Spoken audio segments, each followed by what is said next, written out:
everybody. Welcome to EduMatch. Thank you so much for tuning in. So follow along with us at podcast.edumatch.org/tweet talk, which you're obviously doing if you hear my voice right now. In addition, follow along with us on Twitter using the hashtag EduMatch. And speaking of EduMatches, you know you can be the featured person of the day. Just check us out at edumatch.org. Click the big sign up button on the top right hand side and just fill out the form and you will be person of the day. So I'm not going to lie, it's a little bit of a wait. However, you will be tagged with matches as they come up.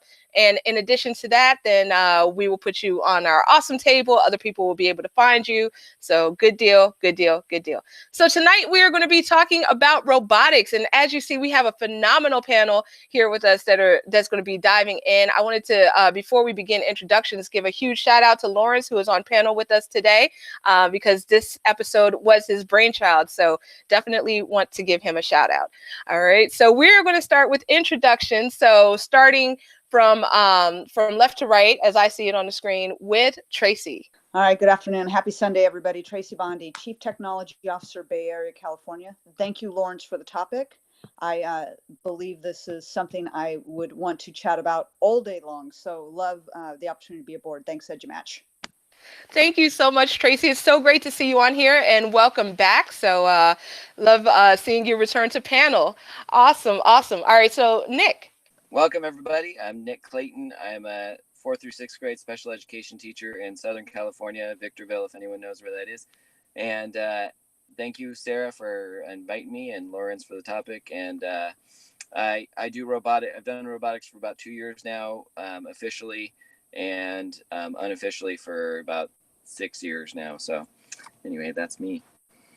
Awesome. Well, welcome. Glad to have you here on panel. So it's funny how it kind of panned out. We have our people from California on one side of my screen, and we have the people from Maryland on the other side of my screen. So it's like East Coast, West Coast. So now we're going over to the East, and we're going to Lawrence. Good afternoon. I'm Lawrence Totty. I'm a math teacher at Dunbar High School in Baltimore City. I did robotics for about 7 to 8 years. VEX and FIRST, or FRC, I should say, high school robotics. I'm glad to have sparked this interest in a topic for the Tweet and Talk. Thank you so much for that inspiration, and welcome back, because we had you on a previous episode. So glad to have you back on panel. So thank you, Lawrence.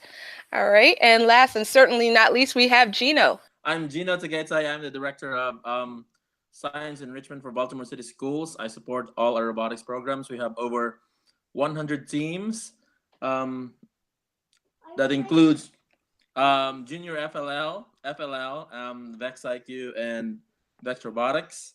And also been to a couple of world championships for robotics for VEX. I'm so excited about this podcast, and thank you for inviting me. Well, thank you for being here and welcome to EduMatch. So great to have all of you here. Just wanted to give a huge shout out to Peggy, who is on YouTube Live chatting with us, as well as we have folks chatting on Twitter as well. So hello, everyone, and thank you for joining us. So we're going to go ahead and jump right into the first question. So for anyone who is new to robotics, they might be wondering what exactly is robotics or are robotics. So if you could please introduce the concept and also talk about what kind of initiatives you use in your program. So I'm going to go first to Lawrence for that. So as a high school teacher, we had a robotics program that was a standalone program, an extracurricular activity, but also a course. And actually had 2 levels of the course, Robotics 1 and Robotics 2. And so it's an undertaking. It's a great task, and it's awesome for the kids that are in it. It's basically robotic competitions. The ones I have experienced were VEX and FIRST. FIRST breaks down into different levels. VEX has 2 or 3 different levels: college, a high school level, and then a sort of middle school, elementary school level. And then basically you're participating in competitions. You prepare for competition by building robots, programming robots, going through the entire engineering process with design and working with some mentors, depending on the program. and then you either ship, depending on if it's first, you will have a ship date where you have to stop working on your robot, and then you prepare for competition by packing up all your stuff. Or if it's VEX, you go to the competition on a Saturday and return, and then debrief and do this cycle that goes from, essentially, depending on when you want to start, from late April, 12 months until another late April. First Robotics is another one. There's other robotics programs that exist in education. CPERCH is one of them that's really common, and I think that so I think it's just a great avenue for extracurricular student developments, particularly because the entire venture, while it's very STEM focused, it's not limited to just STEM. There's plenty of room for students who do not have sort of they don't feel connected to the STEM activities or STEM fields, but yet there's room for them. There's plenty of room for them. In fact, if you feel like your future's in something else outside of the STEM field, that you could still attach yourself or be involved in a robotics program and then get something out of it. And the robotics team will be able to use your talent also, no matter what team it is. That is fantastic. Thank you so much for sharing that. And I am familiar with CPERCH. As I was teaching technology design applications in a high school. So I remember that was part of the curriculum there as well. I was about to say, I actually worked with Lawrence for a couple of years on our robotics program. Yes, it did say about multiple programs that we have for Baltimore City. We started growing the program for most of the schools during the summer as an independent summer program. And then as soon as students come back to their schools, if they enjoyed robotics, they actually asked to have team in their schools. And that's how we grew to a lot. I say a lot of our schools because we do have a lot of schools which doesn't have the program yet. So that's all. Thank you so much for sharing that. All right. So Traci or Nick, either one of you want to jump in with elements of your program? I am going to come from a different angle around the robotics. I really like the notion of introducing robotics in kindergarten. And some of that may not necessarily be the formal robotic team model that the guys are speaking about, but tied to math and programming. I believe it's a great opportunity to get our littles engaged with using some of those apps in the physical world in their classrooms. If they have the money to have Spheros and Bumblebees and the like, that's groovy. If not, I believe that with tools like a Chromebook and a Makey and even an iPad, whatever they have in their environment, they can be really successful building robotic arms and moving cars.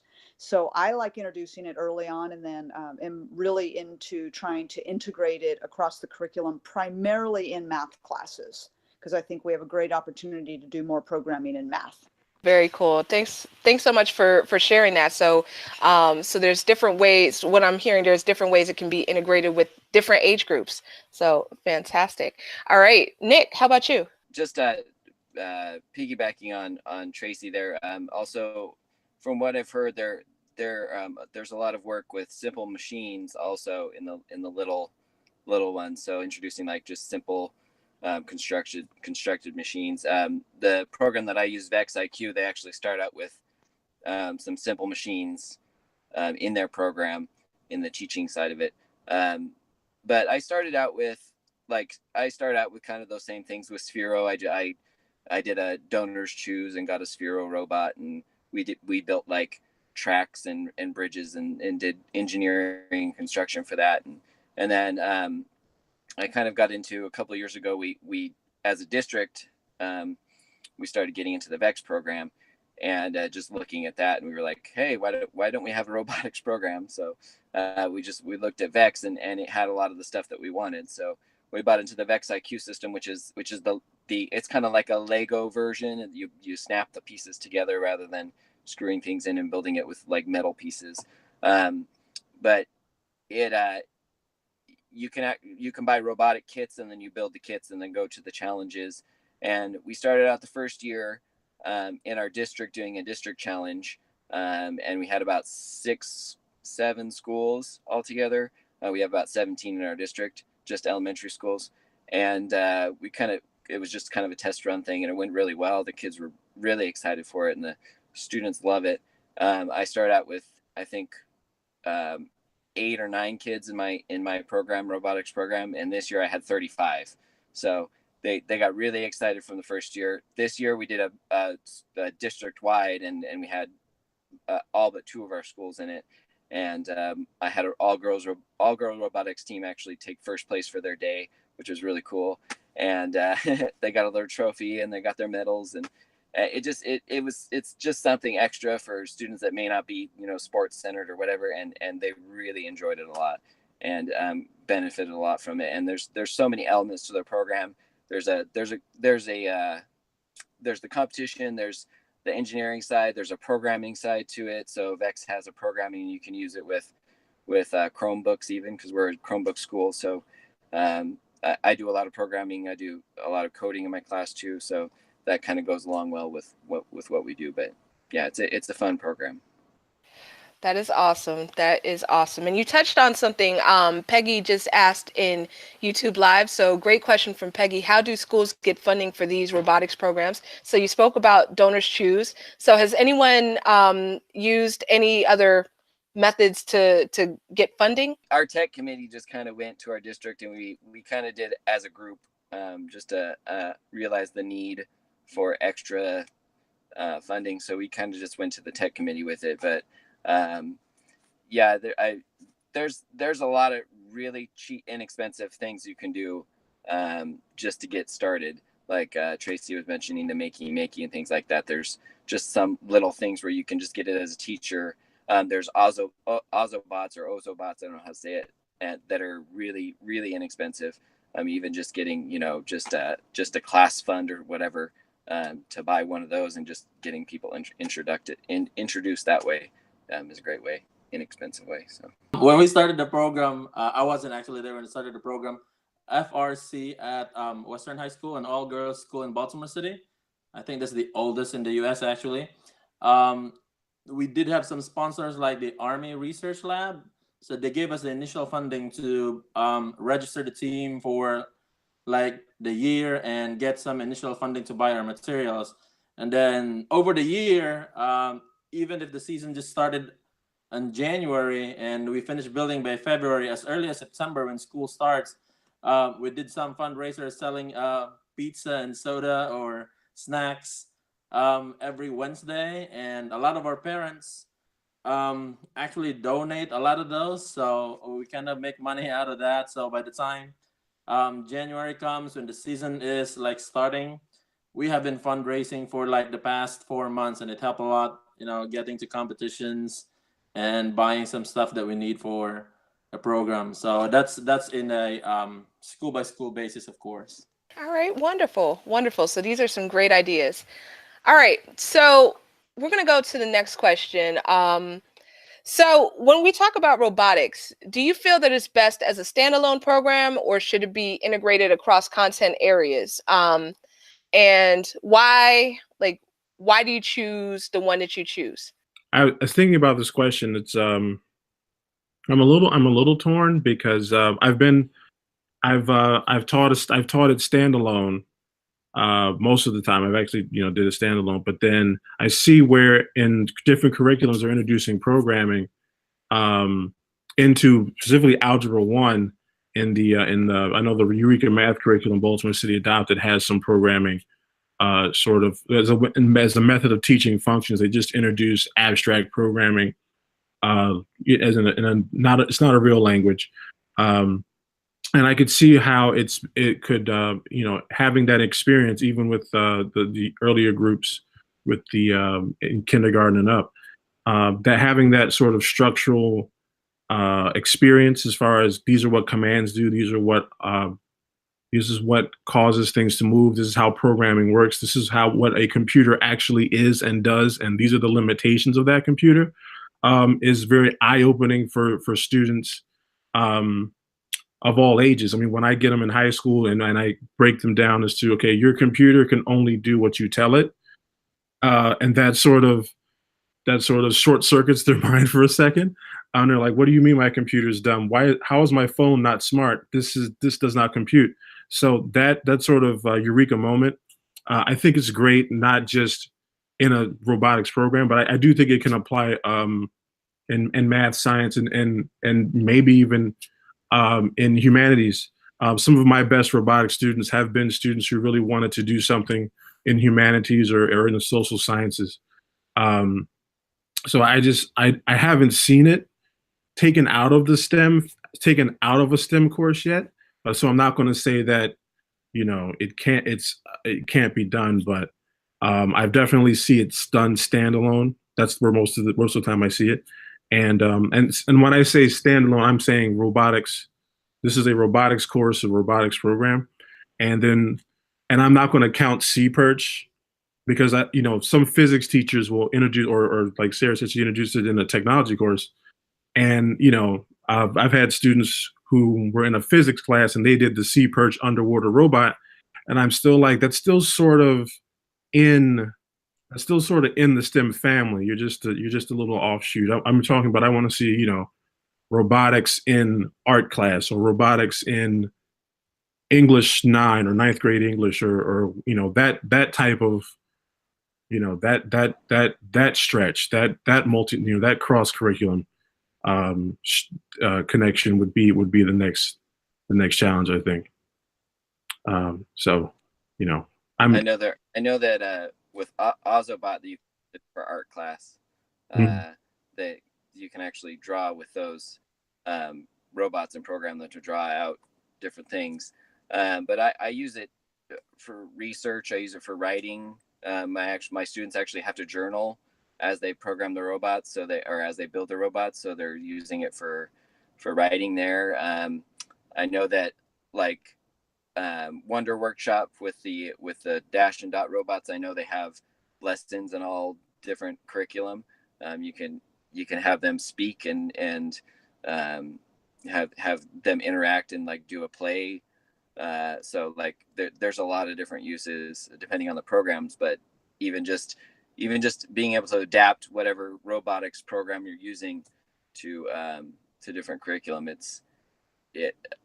there's a lot of different ways to do that. And even coding, I mean, the coding aspect can stretch across a lot of different curriculums. So I just wanted to add on that, I think we're trying to integrate all of these various things that we're super passionate about.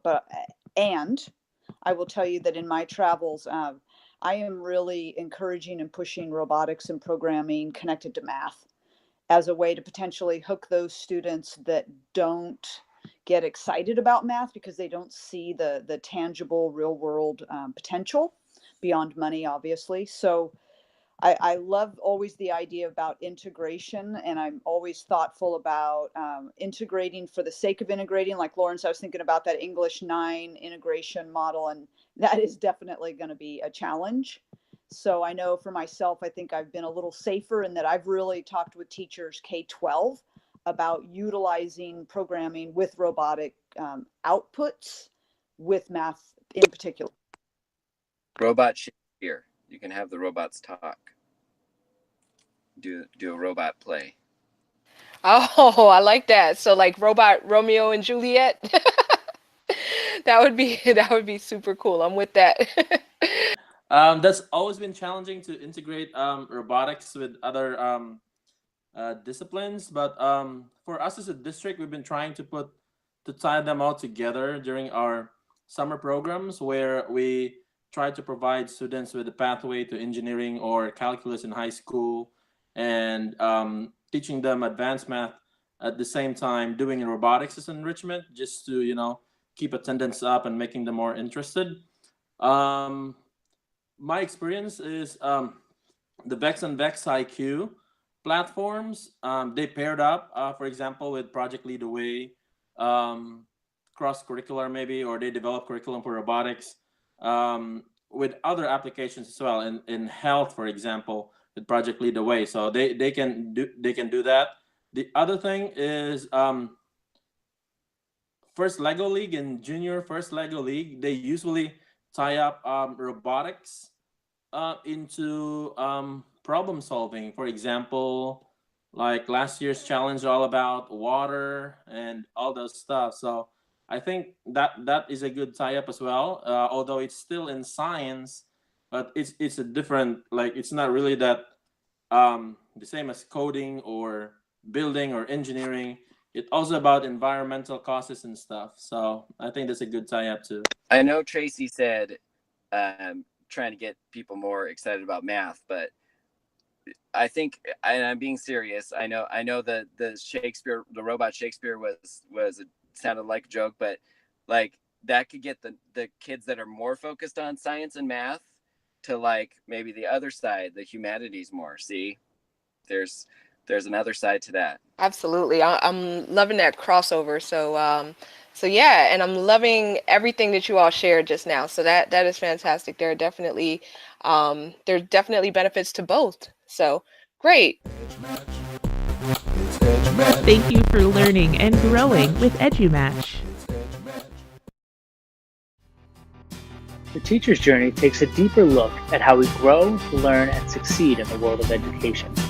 Throughout the book, you'll follow the journey of 7 incredible educators that share their trials and triumphs as they walk along their own journey.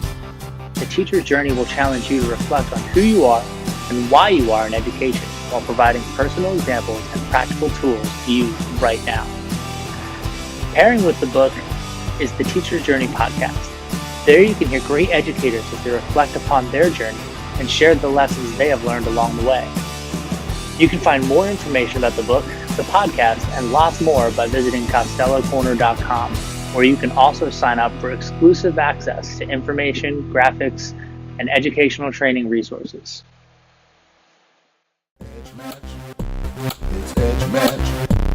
You are listening to EduMatch. All right, so we are going to move on to the next question now about something that a lot of you already touched on, but would really like to just explicitly ask the question: what benefits might students gain from learning robotics? So what are some things that our students might gain from this? The biggest thing for us, actually, like Traci was telling earlier about for kids who might not be that inclined in sports, we provide an opportunity. The Vex and Vex IQ that they shared are actually platforms where they can compete. So it feels like the robotics team is also a sports team. And when I was at Western, we've been actually really proud that we were the only team in school who qualified to a world championship, to qualify to a state championship. So a lot of things kids can take away from it, including how to work together. So teamwork is really important in building a building a robot. Staying in the program, you have your ideas, others have their ideas, so you try to like come up with something and work together. So that's really important, and they can be as competitive as they want to be in robotics as well. So yeah.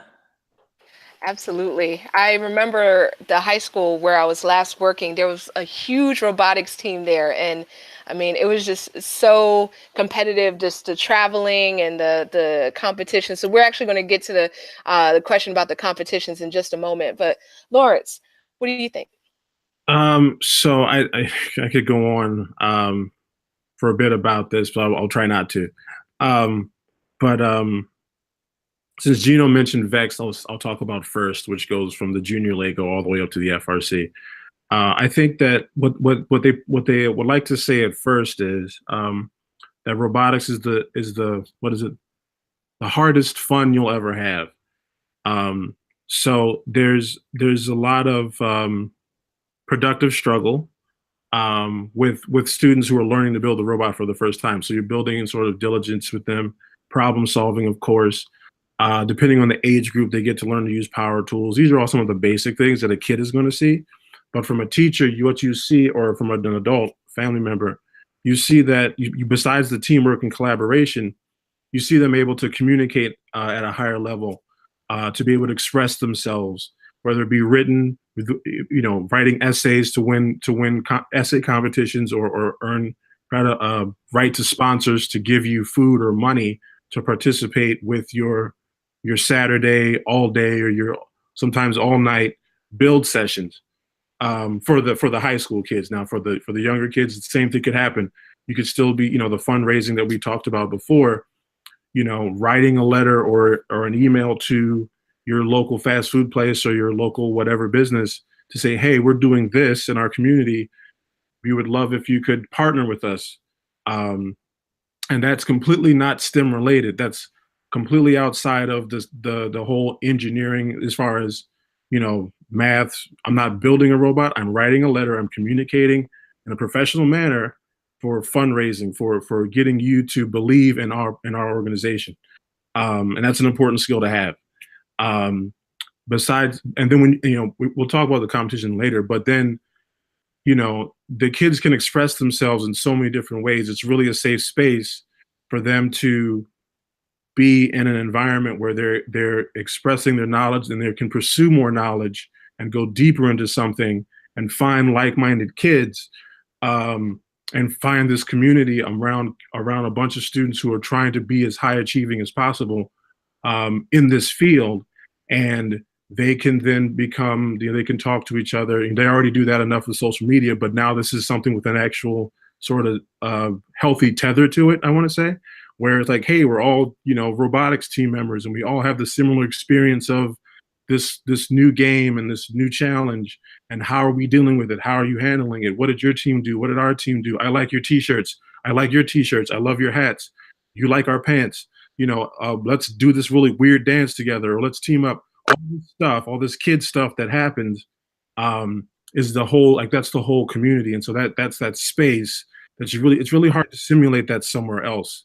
It's like, I don't want to call it an amusement park because that's not really anything close to it, because at an amusement park, you're really not hanging out with kids you've never met.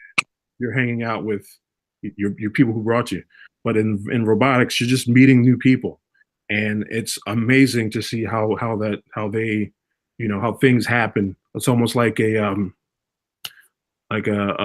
reaction inside of a nuclear reactor that's contained. And you're like, I've had a kid make so many bunch of friends with all these different teams from different walks of life, and he knows them by name, and they're going to pick us for the playoffs. And I'm like, how did you do this? I didn't even see you do this. He's like, oh, I just went and did what I do. And now we have all these allies and friends and partners. And I'm like, well, that's just fantastic. And I didn't know how to put it into words, but I gave him a big high five. So that's really like, it's really the community part. That's like the unspoken, the unmeasurable quantity of robotics. Yeah, absolutely. Community is so strong. Like when it comes to everything, really. Like us as educators connecting right now, like that is powerful for me. Our East Coast, West Coast panel. So that is awesome. All right, Nick, I saw you unmute. I think first of all, excitement is a big thing. I with a lot of the programs going away from when the funding all went away a few years ago, more than a few years ago, but it just seeing something to get them excited is a big deal. But I also had, it became a reason for some kids to actually come to school and start to learn. I had a student who was actually escaping the classroom at some point when he was in his general education classroom, and he couldn't do any of the work, couldn't read. There was a lot of things going on in his life, a lot of trauma going on. And when he came to my classroom, all of a sudden it's just something clicked, and he's robotics. He's a pro at it. And he actually went to the competition and he got 6th place, and he was a little disappointed, but that it was something that actually kept him in his classroom and got him to start to work and learn and motivate him. So that was a big deal for that student. That was a good story. So anyways. Yeah, that is a great story. A lot of times when students feel that wind, and then that makes all the difference for them. So absolutely. So all right, and Traci, how about you? So I'll touch on I think one of the benefits of working in robotics, regardless of grade and output, is failure. So we're asking our kids to change so much about the way they approach their schoolwork. And then we obviously, as educators in the room, are changing the way that we teach. So you talk about 0 to 60 and learning how to navigate failure throw some robots in the middle of the room and let kids tackle that as a team collaboratively, and amidst all of the tears and cursing and challenging that will come out of it, they sure will learn how to fail fast. Absolutely. So definitely. So here I'm hearing y'all mention a lot about competition. So for any of you who have done the robotics competitions, tell us a little more about what happens at those events. Like what's it like? So we started out small, just doing it with a few schools. So it's a good thing just to get like something in there, just to start out and try it, and not try to go like maybe not even try if it's the VEX. If you like have a outside competition, maybe just test it out once or go and see the different competitions and then bring it to your school. But we've started small and just kind of built from there, and we're going to try to go in other districts next year, but really just building up amongst your schools and amongst your district, I think is a good way to start as far as competition goes if you're trying to get into robotics, even just among classrooms showcasing the robots. So like I said earlier, kids can be really competitive, and we try to tap into their competitive nature in order to come up with the best product. So the VEX and IQ actually are built around competition. So the platform itself is built around competition. There's a world championship happening right now, and they also released the game during the world championship. So for both VEX and IQ. So overall, the teams all over the world just build robots all year to play the game. You have like anywhere from 16 all the way to like 100 teams, where they're actually like paired up randomly to go against two other teams, and they determine the rankings and then does a playoff and stuff. But it's a lot of fun for kids because they actually learn a lot from competitions and how to improve their robots the next season. So it's a really, really good, place not only to gain some new knowledge, but you also get to speak to like experts in their field. So these competitions, they actually invite like engineers or professionals in STEM that kids can talk to. So they're the ones asking the kids questions about the robot design or how they can improve their robots. So yeah, it's awesome. I just wanted to like add on the perspective of like, what it's like if you just were to walk in and you have no attachment to anything. You just see a lot of energy, excitement. You'd hear some music. You'd see a lot of really engaged kids.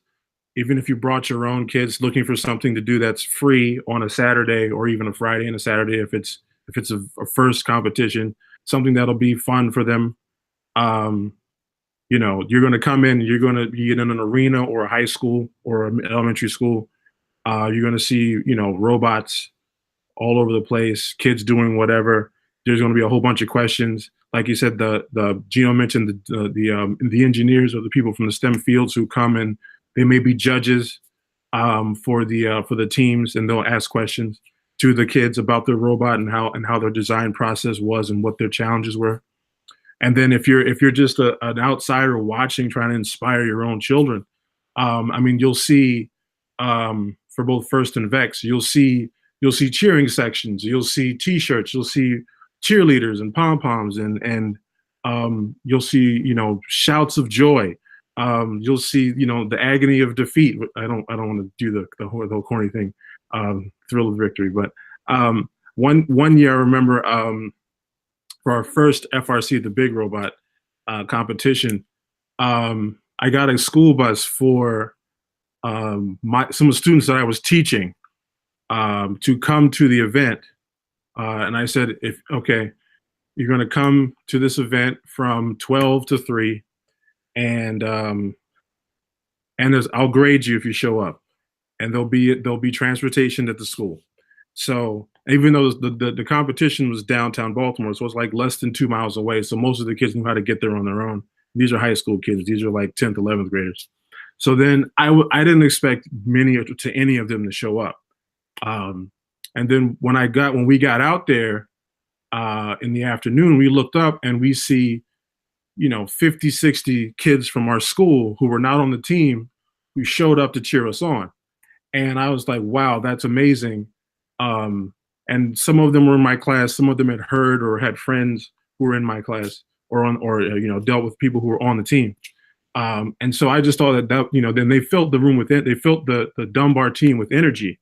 Like at a basketball game, if you'd imagine how the home crowd is at a basketball or football game, and you have that energy of the supporters behind you.